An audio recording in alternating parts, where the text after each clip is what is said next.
GFU Student Art Show is we used to lay out all the artwork, and we used to have a very small house. We even laid it all in. That's gone now. That's a small house. Yes, but it was torn down. It was next to that little dorm, kind of. Anyway, near Lemons. Anyway, it's pitiful. Jeff remembers. Anyway, so we would lay it all out, and then we would have like a scale of 1 to 10, and we as faculty would walk in and look at your art and give it a scale of 1 to 10. And that F was plus. Go ahead. F plus, that's what I like to say. F plus, Right? yes, yeah. Well, you tried, kind of votes, but so we, we'd give 10 to 1 and kind of go through. Well, Mark and I are pretty generous people. I don't know if you know this, but we would have a tendency to go, 10, and this one, man, not the best, but we'll give you a 6, because good try kind of thing. Well, someone who's not here, and maybe some others, we discovered, because how this would work is another person was going, okay, this one should be in 10, this one not in 0, 10, 0, 10, 2. So it ended up tipping the scale, we realized, in terms of what got in, because Mark and I, and maybe there's some others, I'm not going to say who, but things got tilted a bit in terms of kind of how things felt. And also I may, say that, I have Katie in class, and gosh, she's really nice, and this is a cool project, and a lot of these projects need to get in the show, so I'm going to give them a 10 or whatever. So there was also that, right? Because we've seen you, we know your projects, and I may go, I don't know who this is. Like, oh, well, whatever, right? Isn't that terrible, Jillian? It's terrible, Tim. No. So the Lord spoke to us. And appeared in a dream Mark had once when he fell asleep in front of the kiln. The Anagon kiln. Yeah. The wood fire kiln. Yeah. The little people appeared in the fire and said, bring judges in that are not biased like you all. So that's what we decided to do. So what we do now is we select 3 judges that come in and they judge the artwork. So who are the judges this year, Tim? the judges this year are wonderful people. One of them you've actually already met. Ian Factor is going to come in and be one of our judges. So kind of a traditional painter from New York. Oh, I like the clapping. Did someone clap? Go Jeff, yeah, okay. Woo, Ian Factor. Another one is Megan Headley, an alum of ours who got her MFA from WSU, which is where I got my MFA, so I'm a little biased there. Very conceptual work involving tape, electrical cords, and the like. I like it. Yeah, you would. I would. You would. You would, Jillian. And then the last one is, Mark, I'm totally blanking on her name. Caitlin Gott Rogers. Okay. It wasn't her name when she was here. So Poor Caitlin. I know. She's wonderful, though. She's no love of ours. When did she graduate, Mark? That's what I was thinking. Megan's probably 6 years ago, 7 years ago. 5 years. I don't know where to count. 1, 2, 3, 4, 5. 5. Okay, 5 years ago. Caitlin's about 10 years ago, so you actually have 2 alums coming in. Caitlin is a designer. You know what, Jillian? I'm going to walk over and talk to an audience member here. Okay. Mark Terry, can you tell us a little about Caitlin? Because I'm going to forget everything you told me. Caitlin works for a firm, one of Oregon's most unique retail firms called North Thompson. Ring a bell, anybody? North Thompson appeals to people who make about 10 times what I do, so probably not as well as I do. But anyway, she works as a graphic designer in their in-house design. Actually, she's in charge of their in-house design now. So she's been doing design for them for about 10 years, and in the meantime is opening, in addition to that, kind of on the side, a greeting card company. And she's spoken in some of our classes on several occasions. And the point Tim's making is that when you are juried into, as many of you will be, and some of you won't, into this show, it won't be because you didn't kiss enough to Tim in class. Okay, it'll be because independent judges independently look at your work and say, this is worthy of being in an exhibition. So when you leave here, or before you leave here, when you put that thing onto your resume and say, I was in a juried exhibition at George Fox University, it has real weight. It's not just because I always was kind to Mark. Okay? Right, or we didn't put in everything that was into the show. You know what I'm saying? Like the kids voting. Oh yeah, sure. Yeah. It's a competition, folks. So what happens too? Okay, so Sherry has sent you a note, right, regarding registering. So what you do is you register online. You have to register by, give me the date we told them. Thank you, the 29th. This is a test. Okay, the 29th, that's correct. February 29th? Yes, so you have to register your work online. You have to register up to 3 pieces, all right? And then you are going to bring them to the Minthorn Gallery, is where we judge them, and there'll be tables and all kinds of things set up. It's the, do you think it's the? March 3rd. I'm on my phone. That sounds too late.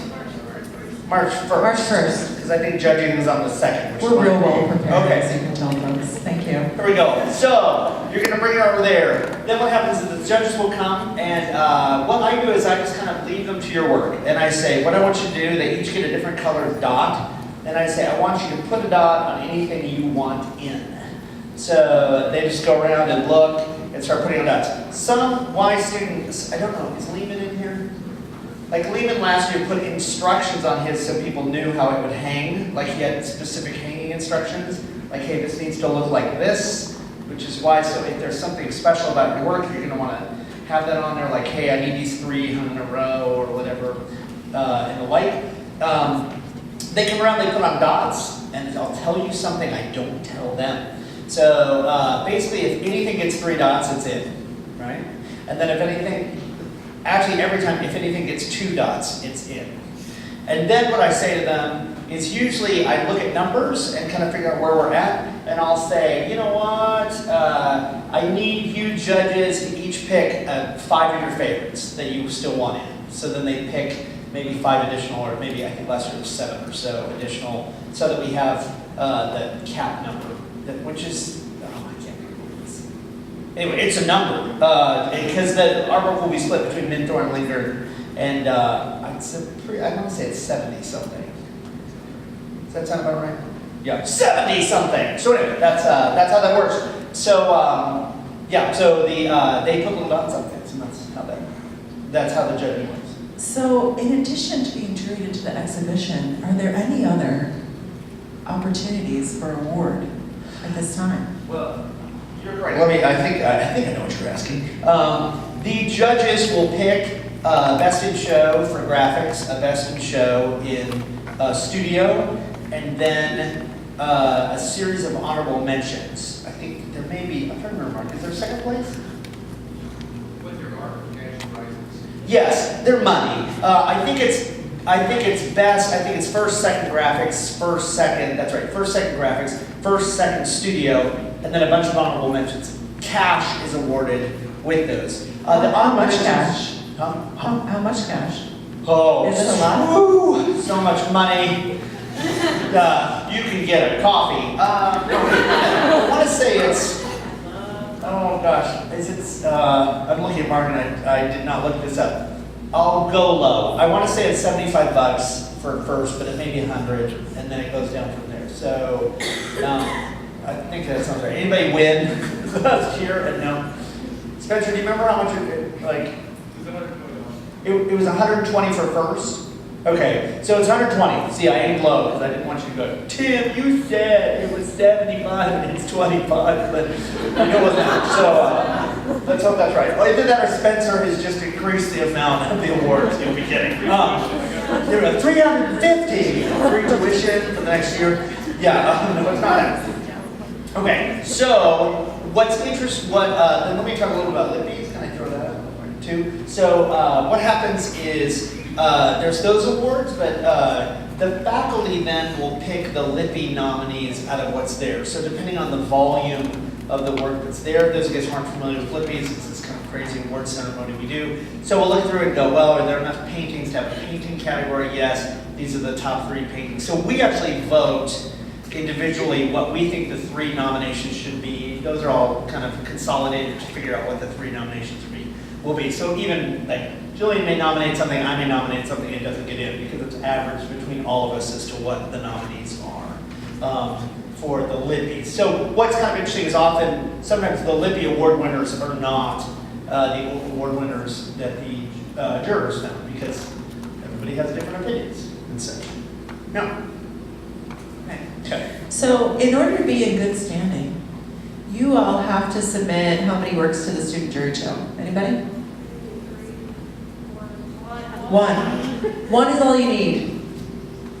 You only have to enter one piece, but you can enter up to three.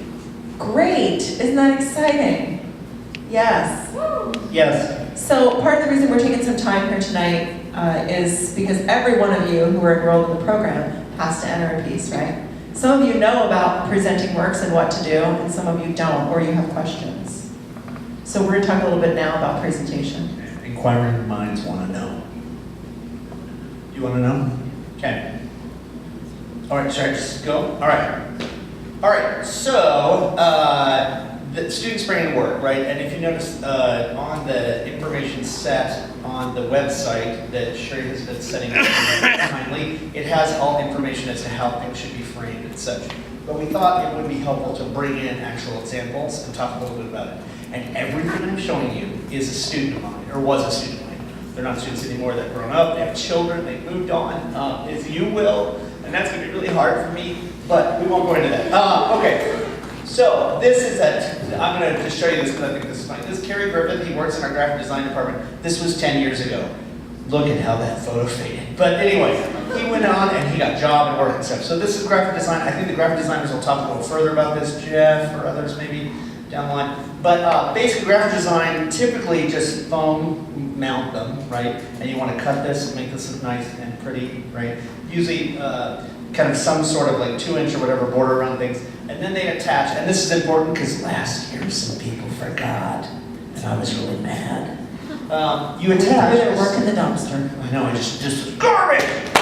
No, you attach a small piece of foam core on the back, right? Is this a David Kerr invention, Jeff? I don't know who came up with this. Yes, sure. Yeah, that's what I thought. So a little piece of foam core on the back, and so myself and Sarah, who works in the gallery, we will be putting little nails on the wall, and Gary Bueller will be doing this as well, and other work study working hard. We put little nails on the wall and basically press this into the foam core in the back. If you don't put foam core on the back, the nails go completely through your artwork, just so you know.